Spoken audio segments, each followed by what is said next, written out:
साईं प्रणाम। City one में आपका स्वागत है। आप देख रहे हैं दिन भर, मैं हूं सुजीत सिंह। आइए हम नजर डाल लेते हैं आज की सुर्खियों पर। जिलाधिकारी, एसएसपी सहित अन्य अधिकारियों ने हेलीकॉप्टर के माध्यम से जनपद के प्रमुख शिव मंदिरों व कावड़ियों पर की पुष्प वर्षा। मुख्यमंत्री अभ्युदय योजना अंतर्गत प्रतियोगी परीक्षाओं की तैयारी करने वाले छात्र छात्राओं के साथ किया गया सीधा संवाद। एसएसपी ने थाना शाहपुर का किया औचक निरीक्षण। जन सुनवाई, पंजीकृत अभियोग के मुकदमा वादियों से दूरभाष के जरिए की गई वार्ता। पूर्वोत्तर रेलवे चेन पुलिंग की घटनाओं पर अंकुश लगाने के लिए अब ट्रेनों में लगाएगा alarm chain pulling device. Bharat Nepal मैत्री समाज व वीर सेनानी कल्याण संस्थान ने संयुक्त रूप से कारगिल विजय दिवस पर शहीद लेफ्टिनेंट गौतम गुरुंग की प्रतिमा पर किया माल्यार्पण। जनपद पुलिस ने मात्र 2 घंटे के अंदर सकुशल बालक को किया बरामद। परिजनों ने एसएसपी व जनपद पुलिस को जमकर की सराहना। राष्ट्रीय बाबू मिशन के तहत स्वयं सहायता समूह की महिलाएं बना रही बांस की राखियां। सीपीआरओ ने की अपील, कहा हर घर तिरंगा कार्यक्रम के तहत हर रेलकर्मी अपने आवास पर लगाएंगे तिरंगा।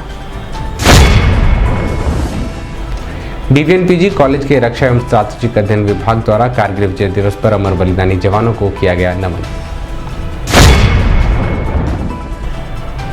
फर्जी अकाउंट खोलकर धोखाधड़ी करने वाले 3 साल से फरार चल रहे वांछित अभियुक्त को कैंट थाने की पुलिस ने किया गिरफ्तार।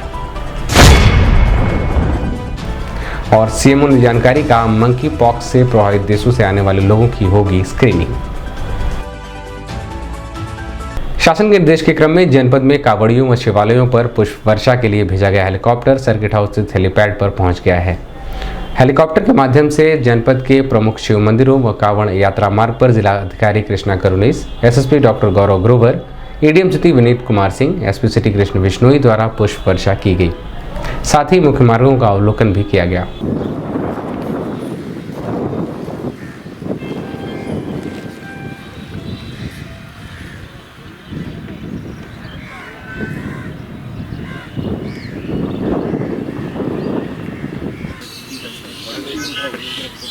झारखंडी है।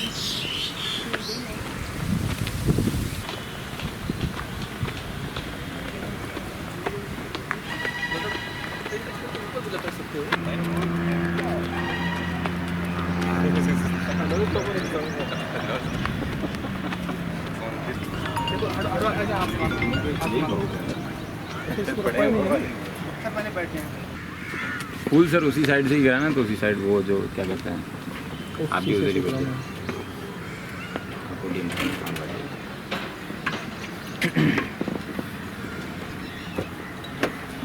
एक ही बात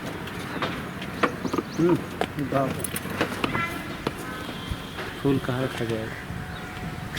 सब कहाँ रखी जाएगी?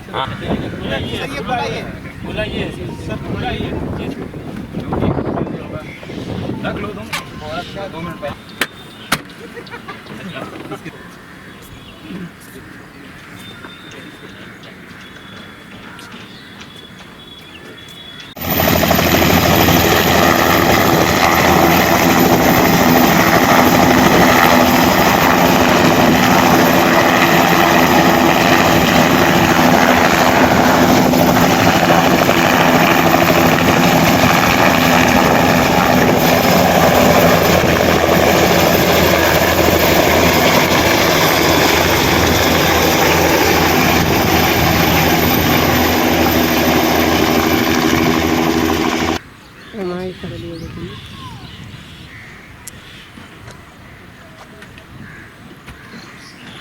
समाज कल्याण विभाग द्वारा संचालित मुख्यमंत्री अभ्युदय योजना के अंतर्गत प्रतियोगी परीक्षाओं को लेकर जनपद गोरखपुर के छात्र छात्राओं के साथ सीधा संवाद कार्यक्रम का आयोजन सर्किट हाउस स्थित एनेक्सी भवन सभागार में मुख्य विकास अधिकारी संजय कुमार मीणा के नेतृत्व में जनपद के विभिन्न क्षेत्रों से प्रतियोगी परीक्षाओं की तैयारी कर रहे छात्र छात्राओं ने प्रतिभाग लेकर अपने विभिन्न सवालों के संबंध में जानकारी प्राप्त की। आयोजन के माध्यम से प्रतियोगी परीक्षाओं की तैयारी कर रहे छात्र छात्राओं को निःशुल्क सिविल सर्विसेज सहित अन्य परीक्षाओं के संबंध में संपूर्ण जानकारी दी जाती है। इस मौके पर डीआईओएस के आनंद सिंह भदौरिया, जिला समाज कल्याण अधिकारी वशिष्ठ नारायण सिंह सहित अन्य संबंधित अधिकारी मौजूद रहे।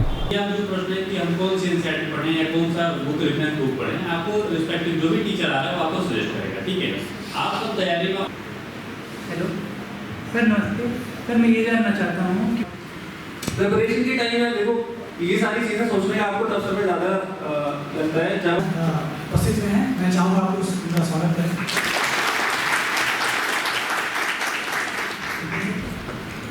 कौन सा एग्जाम है? Civil services. तो आप सिविल सर्विसेज एग्जाम की तैयारी करना है, ना कि यूपीएससी की तैयारी करना है, ठीक है? देखिए, क्लैरिटी स्टार्टिंग से होनी चाहिए, जैसा अभी कुलदीप ने बहुत अच्छे से फोकस करके आपको बताया है। ना आप आईएएस की तैयारी करने आए हैं, ना आप किसी पर्टिकुलर जॉब की तैयारी करने आए हैं, आप एग्जामिनेशन की तैयारी करने आए हैं जिसके थ्रू आप किसी पर्टिकुलर पोस्ट पे सेलेक्ट होते हैं, ठीक है? उस एग्जाम को हम सिविल सर्विसेज एग्जामिनेशन कहते हैं। तो क्लैरिटी जैसा बताया सिलेबस की होनी चाहिए। फर्स्ट ऑफ ऑल सिलेबस आपके दीवार पे हमेशा रहना चाहिए, चाहे वो आपके जनरल स्टडीज़ का हो और जो भी ऑप्शनल आपको सेलेक्ट करना उसका हो, क्योंकि जब तक आपके सामने सिलेबस नहीं होगा या आपके दिमाग में इम्प्रिंट नहीं होगा, आप किस पर्टिकुलर पॉइंट पे या किस पर्टिकुलर टॉपिक पे आपको ज़्यादा फोकस करना है वो समझ में नहीं आएगा। जैसा कई स्टार्टिंग में यही डाउट होता है कि क्या पढ़ें, मतलब किताबें तो बहुत हैं, आप एक सब्जेक्ट के लिए देखेंगे तो मोर देन 50 बुक्स आपको मिल जाएंगी और रिकमेंडेड भी होंगे। ऐसा नहीं है कि 50 बुक्स मिलेंगी तो कोई रिकमेंड नहीं करता, बहुत सारे लोग उसको रिकमेंड भी करेंगे। तो क्लैरिटी आपको पहले सिलेबस की होनी चाहिए। अच्छा, सभी लोग जैसे आजकल डिजिटल वर्ल्ड होता जा रहा है, सभी लोग यूट्यूब देखते होंगे। टीवीएफ एस्पिरेंट्स किसी ने देखा है? इस संबंध में मीडिया कर्मियों से बात करते हुए एसडीएम सदर कुलदीप मीणा ने बताया, अभ्युदय योजना के अंदर आज नया बैच आया है, उसका इनिशियल ओरिएंटेशन प्रोग्राम सीडीओ साहब के अंडर में हम लोगों ने सभी ने करवाया। तो सभी स्टूडेंट्स की विभिन्न प्रकार के डाउट्स थे, यूपीएससी के अंदर सिविल सर्विसेज एग्जामिनेशन कैसे क्लियर किया जाए, किस तरीके की स्ट्रैटेजी रहे, क्या तैयार करना है, क्या ऑप्शनल लेना है, सभी पे विस्तृत रूप से चर्चाएं हुई और सभी सवालों के उनके जवाब दिए गए। सोमवार की देर शाम वरिष्ठ पुलिस अधीक्षक डॉक्टर गौरव ग्रोवर द्वारा शहर क्षेत्र के थाना शाहपुर का औचक निरीक्षण किया गया। निरीक्षण के दौरान थाने पर जन सुनवाई में नियुक्त पुलिसकर्मियों को दिए गए आवश्यक दिशा निर्देश के साथ ही जन सुनवाई के रजिस्टर का अवलोकन कर थाना शाहपुर पर पंजीकृत अभियोग के मुकदमावादी के जरिए टेलीफोन वार्ता कर मुकदमों के बारे में की गई कार्रवाई के संबंध में पूछताछ की गई। किसने मारा आपको? और आपके पति क्या करते हैं? कौन? हेलो, कौन बोल रहे हैं? हाँ जी, बताइए। अच्छा, हाँ, आपने हमें मैसेज किया था। हाँ हाँ हाँ, ठीक है, ठीक है।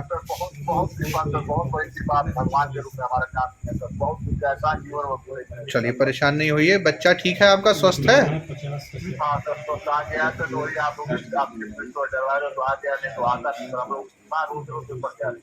अच्छा,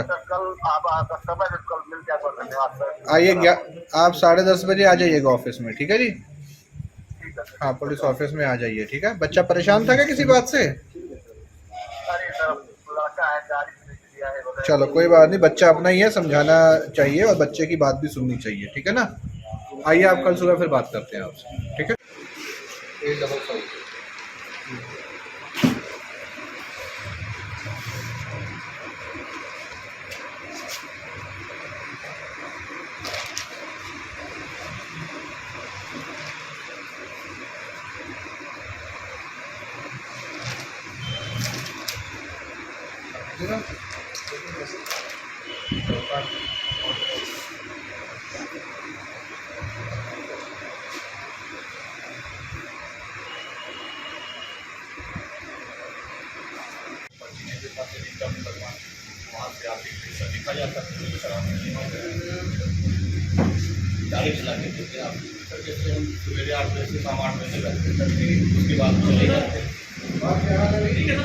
इस संबंध में सिटीवन संवाददाता से बात करते हुए वरिष्ठ पुलिस अधीक्षक डॉक्टर गौरव ग्रोवर ने बताया, देखिए, जन शिकायतों का निस्तारण और जन सुनवाई गोरखपुर पुलिस की सबसे उच्च प्राथमिकता है और उसी के चलते हर थाने पर एक जन सुनवाई अधिकारी और उनके 2 सहयोगी पुलिसकर्मियों की नियुक्ति की गई है।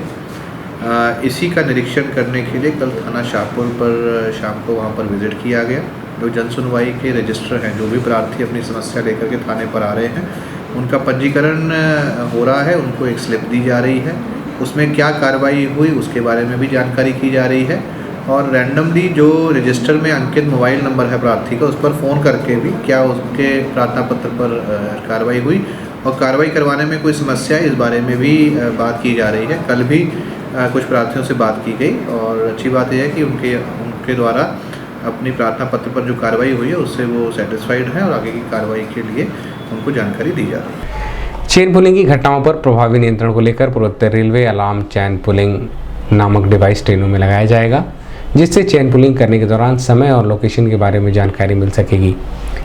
इस डिवाइस के माध्यम से जहां यात्रियों की सुविधाओं में इजाफा होगा, वहीं बेवजह खतरे की जंजीर खींचने वाले यात्रियों पर कार्रवाई भी सुनिश्चित की जाएगी। इस संबंध में मीडियाकर्मियों से बात करते हुए पूर्वोत्तर रेलवे के मुख्य जनसंपर्क अधिकारी पंकज कुमार सिंह ने बताया, रेलवे निरंतर तकनीकी क्षेत्र में कुछ न कुछ कार्य करते रहती है जिससे यात्रियों को बेहतर सुविधा मिल सके, और उसी क्रम में एक alarm chain pulling ACP data logger बनाया गया है।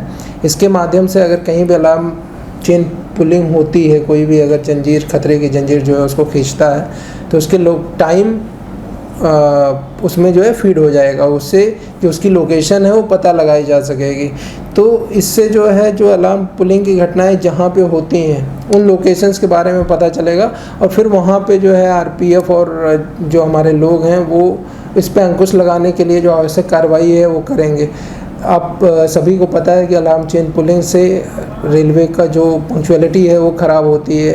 हज़ारों लोग जो ट्रेन में यात्रा कर रहे होते हैं उनको परेशानी होती है, और साथ ही साथ अलार्म चेन पुलिंग होने से कई बार ब्रेक बाइंडिंग की भी समस्या उत्पन्न होती है, जो कि एक टेक्निकल और सेफ्टी को भी देखते हुए ठीक नहीं होता है।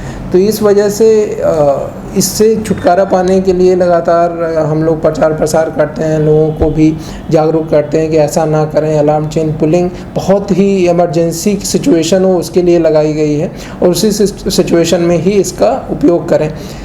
अदरवाइज अगर कोई ऐसा करता पाया जाता है तो उसके खिलाफ कार्रवाई होगी, और अभी इस जो नई तकनीक है इसके लग जाने से अगर कोई ऐसा करता है तो वो आइडेंटिफाई किया जा सकेगा, और उस लोकेशन से स्पेशली आइडेंटिफाई की जा सकेंगी कि जहाँ पे चेन पुलिंग की घटनाएं ज़्यादा होती हैं, और उसमें रोकथाम में मदद मिलेगी।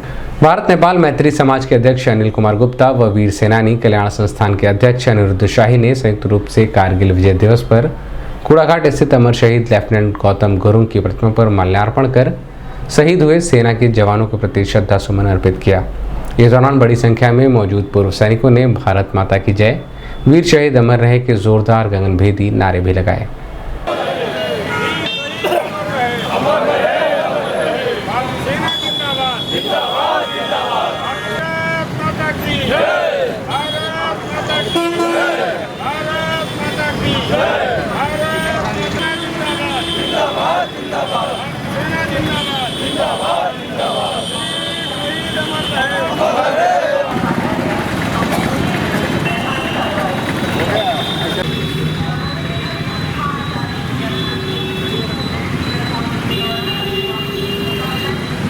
इस संबंध में भारत नेपाल मैत्री समाज के अध्यक्ष अनिल कुमार गुप्ता व सूबेदार मेजर ओंकारनाथ मिश्रा ने बताया, भारतीय सेना के शहीद हुए जवानों को यहाँ तहे दिल से श्रद्धांजलि अर्पित करते हैं। इसमें भारत नेपाल मैत्री समाज वीर सेनानी कल्याण संस्थान के लोग मिलकर साथ में इस कार्यक्रम को आयोजित करते रहते हैं और कार्यक्रम करते रहते हैं। इसमें कारगिल में जो हमारे 18,000 फुट की ऊंचाई पे पाकिस्तानी सेना ने जो अवैध कब्जा कर रखा था उसको भी खाली कराया भारतीय सेना ने, और उसमें 527 जवान हमारे भारतीय सेना के शहीद हुए, लगभग 1300 के आसपास घायल हुए, और उसके साथ ही तमाम पाकिस्तानी सैनिकों को मार गिराया। ये हमारे लिए इतिहास और गौरव का विषय है कि हम अपने जगह को, उतनी ऊंचाई की जगह को भी खाली करा लिए। ये भारतीय सेना के शौर्य और शौर्य का प्रतीक है। इसको हम आज शहादत दिवस और विजय दिवस के रूप में मनाते हैं, जिसमें भारतीय सेना के शहीद हुए जवानों को और भारतीय सेना के गौरव को गौरवान्वित करने के लिए इस कार्यक्रम को प्रत्येक वर्ष आयोजित किए जाते हैं। गौतम गुरुंग साहब जो हैं वो युद्ध के अंदर शहीद हुए थे, और उनके सम्मान में हम लोग हर समय उनका, जब भी कोई अपना वीर शहीदों का वो आता है उसके ऊपर उनको सम्मान देते हैं और उनको श्रद्धांजलि अर्पित करते हैं।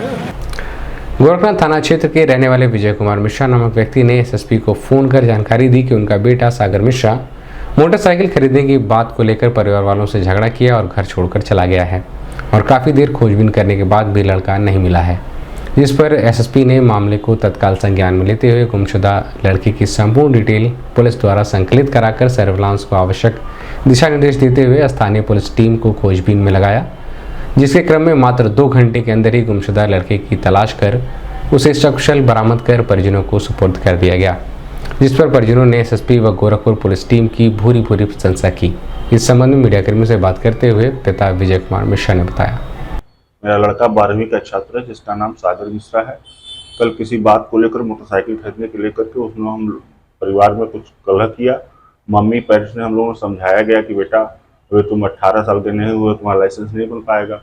इसी जिद के नाते रात को वो चला गया घर छोड़ करके। दिन में उसके हम लोग काफ़ी खोजने का 2-3 घंटा प्रयास किए। फिर मुझे लगा कि कुछ कहीं उल्टा सीधा काम ना हो जाए, तो मैंने एसएसपी गोरखपुर डॉक्टर गौरव ग्रोवर जी को फ़ोन किया और उनके मोबाइल पर व्हाट्सएप मैसेज किया, जिसको एसएसपी गोरखपुर और उनकी टीम ने गंभीरता से संज्ञान लेते हुए मोबाइल बच्चे का सर्विलांस पे लगा करके बच्चे को खोजवाया और बच्चे को सकुशल 3-4 घंटे शाम तक बरामद करा दिया।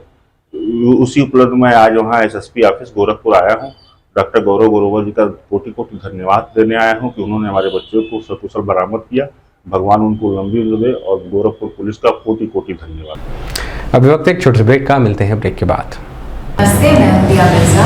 आप देख रहे हैं गोरखपुर का नंबर 1 चैनल सिटी 1। आप देख रहे हैं गोरखपुर का नंबर 1 चैनल सिटी 1। हाय, मैं हूं ईशान और आप देख रहे हैं गोरखपुर का नंबर 1 चैनल सिटी 1। आप देख रहे हैं गोरखपुर का नंबर 1 चैनल सिटी 1। मैं हूं दिव्या दत्त। हेलो गाइस, मैं दिलजीत दोसांझ। आप देख रहे हैं सिटी 1 गोरखपुर का नंबर 1 चैनल। हेलो एवरीबॉडी, मैं हूं कृष्णा अभिषेक और आप देख रहे हैं गोरखपुर का number 1 channel city 1। Hi Manmeet, with Meet bros और आप देख रहे हैं गोरखपुर का number 1 channel city 1 channel. Break के बाद आपका स्वागत है। आइए देखते हैं दिन भर। राष्ट्रीय बाबू मिशन के तहत गोरखपुर वन प्रभाग के कैंपियरगंज रेंज में सामान्य सुविधा केंद्र की स्थापना की गई थी, जिसमें बांस से विभिन्न प्रकार के सामानों को बनाने के लिए सभी प्रकार की मशीनें उपलब्ध कराई गई हैं। ऐसे में रक्षाबंधन त्यौहार में जहां चाइनीज व प्लास्टिक की राखियों की भरमार देखी जाती है, जिनसे विभिन्न प्रकार की समस्याएं भी उत्पन्न होती हैं, ऐसे में इस राखी पर प्रभावी नियंत्रण को लेकर बांस से बनी हुई रीसाइक्लिंग राखियां स्वयं सहायता समूह द्वारा बनाई जा रही हैं, जिसकी बिक्री शहीद अशफाकुल्लाह खान प्राणी उद्यान स्थित स्टॉल के माध्यम से की जा रही है।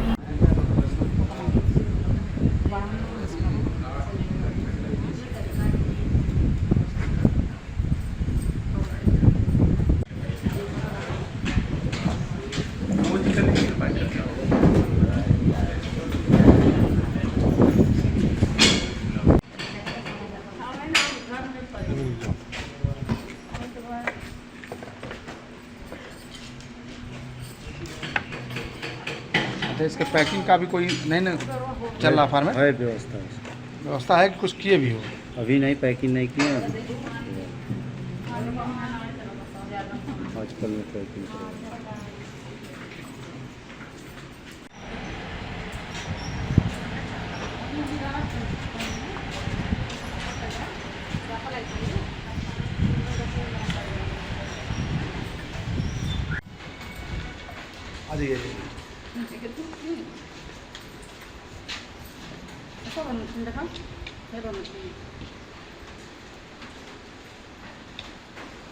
काफी सुंदर लग रही है, बड़ी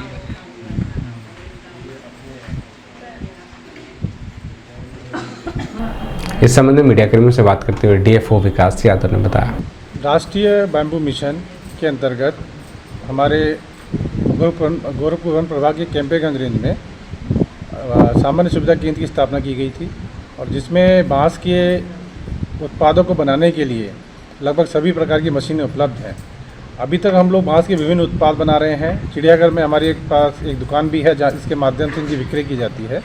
लेकिन अमूमन देखा जा रहा है कि अभी रक्षाबंधन आ रहा है और रक्षाबंधन पर आजकल प्लास्टिक की राखियाँ की एक भरमार हो जाती है, तो या फिर ऐसा मटेरियल इस्तेमाल आजकल बढ़ता जा रहा है इस्तेमाल, जिसकी वजह से जो है प्रदूषण फैल रहा है, पॉल्यूशन होता है और वो डिग्रेडेबल आइटम नहीं होते हैं। तो इसी को एक कंसेप्ट में लाते हुए कि ये बांस की अगर राखियाँ बनाई जाएँ तो ये एकदम से पर्यावरण के लिए बहुत ही आराम से डिग्रेड होने वाली चीज़ है। उपयोगी लोगों के लिए बहुत उपयोगी चीज़ है, एकदम हल्की है ये।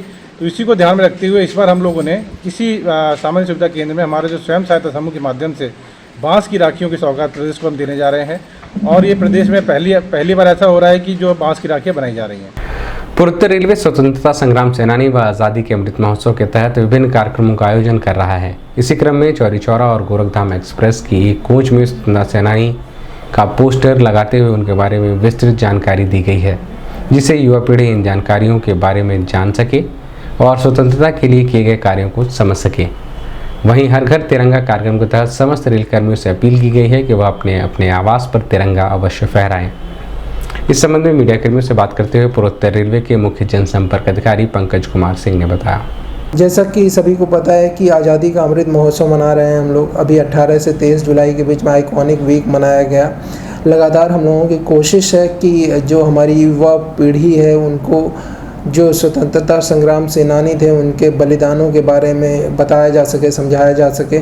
और इसी क्रम में चौरी चौरा और गोरखधाम दोनों का रेक एक ही है, तो उसके एक कोच में A2 कोच में हम लोगों ने स्वतंत्रता संग्राम सेनानियों का पोस्टर लगाया हुआ है, जिससे उनके बारे में लोग समझ सकें, जान सकें। और साथ ही साथ रेलवे हर घर तिरंगा का भी मुहिम चला रही है। इस 15 अगस्त सभी रेलकर्मी अपने आवासों पर तिरंगा फहराएंगे। सभी से अपील है कि इस मुहिम से जुड़ें और अपने घरों पर तिरंगा लगाएं। दिग्विजयनाथ स्नातकोत्तर महाविद्यालय के रक्षा एवं स्ट्रैटेजिक अध्ययन विभाग द्वारा कारगिल विजय दिवस के अवसर पर मातृभूमि पर सर्वस्व न्यौछावर करने वाले अमर बलिदानी जवानों को नमन किया गया। दीनदयाल उपाध्याय गोरखपुर विश्वविद्यालय गोरखपुर के रक्षा अध्ययन विभाग के विभागाध्यक्ष प्रोफेसर हर्ष सिन्हा सहित महाविद्यालय के प्राचार्य प्रोफेसर ओम प्रकाश सिंह ने कारगिल विजय दिवस पर शहीदों के चित्र पर पुष्प अर्पित कर कार्यक्रम का शुभारंभ किया। कार्यक्रम के दौरान हमारे शहीदों की वीर गाथाओं व कारगिल की विशेषताओं के बारे में चर्चा की गई।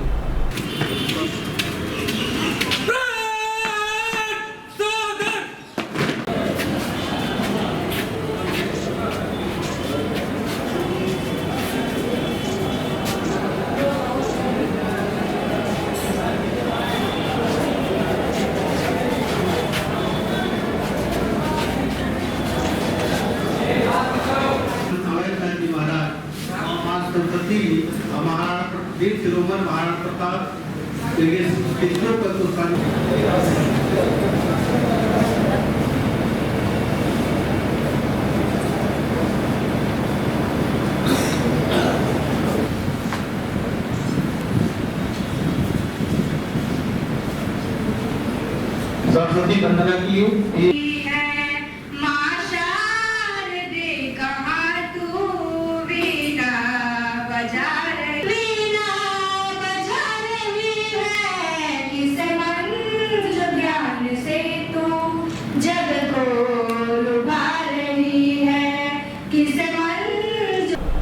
इस संबंध में मीडिया कर्मियों से बात करते हुए दीनदयाल उपाध्याय गोरखपुर विश्वविद्यालय गोरखपुर के रक्षा अध्ययन विभाग के विभागाध्यक्ष प्रोफेसर हर्ष सिन्हा ने बताया। देखिए, कारगिल आज़ाद भारत के इतिहास में ख़ास तौर पर राष्ट्रीय सुरक्षा के नज़रिए से एक बहुत बड़ी घटना थी, जिसने इस देश को और इस देश की रक्षा तैयारियों को अनुपम बनाने में या बेहतर बनाने में एक बहुत बड़ी भूमिका निभाई थी।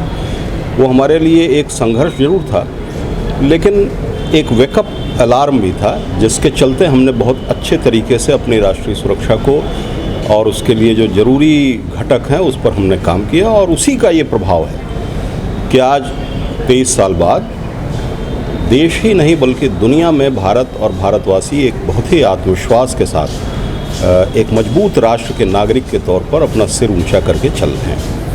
तो कारगिल हमेशा याद रखने वाली घटना है और इस अवसर पर हमको उन 500 से ज़्यादा अपने वीर सैनिकों को भी श्रद्धांजलि देने का अवसर है, जिन्होंने एक बहुत ही अत्यंत विपरीत परिस्थितियों में ये युद्ध, ये संघर्ष भारत के सम्मान के लिए लड़ा और भारत को विजय दिलाई। वरिष्ठ शिक्षक के निर्देश के क्रम में जनपद में अपराध एवं अपराधियों पर चलाए जा रहे अभियान के तहत कैंट थाने की पुलिस ने फर्जी अकाउंट खोलकर धोखाधड़ी करने वाले 3 साल से फरार चल रहे वांछित अभियुक्त शमीम अहमद को गिरफ्तार किया है।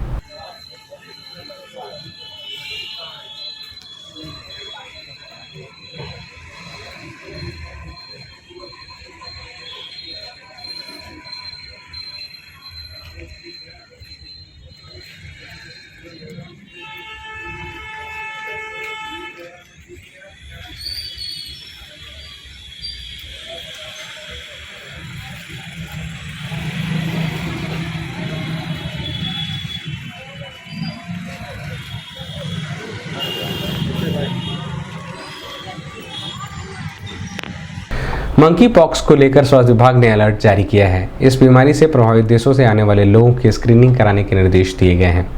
संदिग्धों के नमूने के जांच के लिए national institute of virology HIV Pune भेजे जाएंगे। मंकी पॉक्स वायरस के लक्षण चेचक की तरह होते हैं।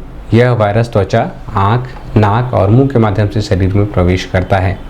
संक्रमित जानवर के काटने या संक्रमित व्यक्ति को छूने से यह फैल सकता है। शुरुआती लक्षणों में बुखार आता है। इसके बाद धीरे धीरे शरीर में चेचक की तरह घाव होने लगते हैं जो पूरे शरीर में फैल जाते हैं। इस संबंध में सिटी संवाददाता से बात करते हुए CMO डॉक्टर आशुतोष दुबे ने बताया। जूनोटिक कहते हैं जानवरों के अंदर रहने वाली बीमारी है जो एक्सीडेंटली जानवर से मनुष्य में आ जाती है। ये एक वायरल डिजीज़ है और ये DNA वायरस की तरह होता है। DNA और एक तरह से जैसे कहते हैं जो हमारे चिकन पॉक्स जो होता है उसी ग्रुप का ये वायरस है। और इसमें सबसे बड़ी चीज़ ये है कि इसकी संक्रामक क्षमता और मारक क्षमता कम होती है। एक मनुष्य से दूसरे मनुष्य में ये है मनुष्य के द्वारा फैल सकती, जो संक्रमित मनुष्य होता है उसके खांसने, छींकने, बात करने से, या जो उसके बदन पर पपड़ी पड़ी रहती है उस पपड़ी से जो स्राव होता है उस स्राव के साथ जो है डायरेक्ट कांटेक्ट से हो सकता है। जितने भी हमारे जो कोविड हॉस्पिटल हैं वहाँ 10 बेड को इसके लिए आरक्षित कर दिया गया है। हम लोगों ने भी जो सरकार की गाइडलाइन है उसके मुताबिक अपने चिकित्सकों को ट्रेनिंग दे दी है, अपने हॉस्पिटल्स में बेड आरक्षित कर दिए हैं। साथ ही साथ जो है अपने एयरपोर्ट को भी हमने अलर्ट कर दिया है। इसकी जांच अभी तक डेफिनेटली हमारे यहाँ NIB पुणे में होती है, लेकिन अभी हाल ही में माननीय मुख्यमंत्री जी ने इसको जो है KGMU में भी शुरू कर दिया है। अब संभवतः 1-2 दिन में KGMU में भी इसकी जांच प्रारंभ हो जाएगी। दिन भर में बस इतना ही। आइए नजर डाल लेते हैं आज की सुर्खियों पर। जिलाधिकारी, SSP सहित अन्य अधिकारियों ने हेलीकॉप्टर के माध्यम से जनपद के प्रमुख शिव मंदिरों व कांवड़ियों पर की पुष्प वर्षा। मुख्यमंत्री अभ्युदय योजना अंतर्गत प्रतियोगी परीक्षाओं की तैयारी करने वाले छात्र छात्राओं के साथ किया गया सीधा संवाद। SSP ने थाना शाहपुर का किया औचक निरीक्षण। जन सुनवाई, पंजीकृत अभियोग के मुकदमा वादियों से दूरभाष के जरिए की गई वार्ता। पूर्वोत्तर रेलवे चेन पुलिंग की घटनाओं पर अंकुश लगाने के लिए अब ट्रेनों में लगाएगा alarm chain pulling device. Bharat Nepal मैत्री समाज व वीर सेनानी कल्याण संस्थान ने संयुक्त रूप से कारगिल विजय दिवस पर शहीद लेफ्टिनेंट गौतम गुरुंग की प्रतिमा पर किया माल्यार्पण। जनपद पुलिस ने मात्र 2 घंटे के अंदर सकुशल बालक को किया बरामद। परिजनों ने SSP व जनपद पुलिस को जमकर की सराहना। राष्ट्रीय बाबू मिशन के तहत स्वयं सहायता समूह की महिलाएं बना रही बांस की राखियां। CPRO ने की अपील, कहा हर घर तिरंगा कार्यक्रम के तहत हर रेलकर्मी अपने आवास पर लगाएंगे तिरंगा। DVNPG कॉलेज के रक्षा एवं स्ट्रैटेजिक अध्ययन विभाग द्वारा कारगिल विजय दिवस पर अमर बलिदानी जवानों को किया गया नमन। फर्जी अकाउंट खोलकर धोखाधड़ी करने वाले 3 साल से फरार चल रहे वांछित अभियुक्त को कैंट थाने की पुलिस ने किया गिरफ्तार। और CMO ने जानकारी, कहा मंकी पॉक्स से प्रभावित देशों से आने वाले लोगों की होगी स्क्रीनिंग। अगले अंक में आपसे फिर मुलाकात होगी। साईं प्रणाम।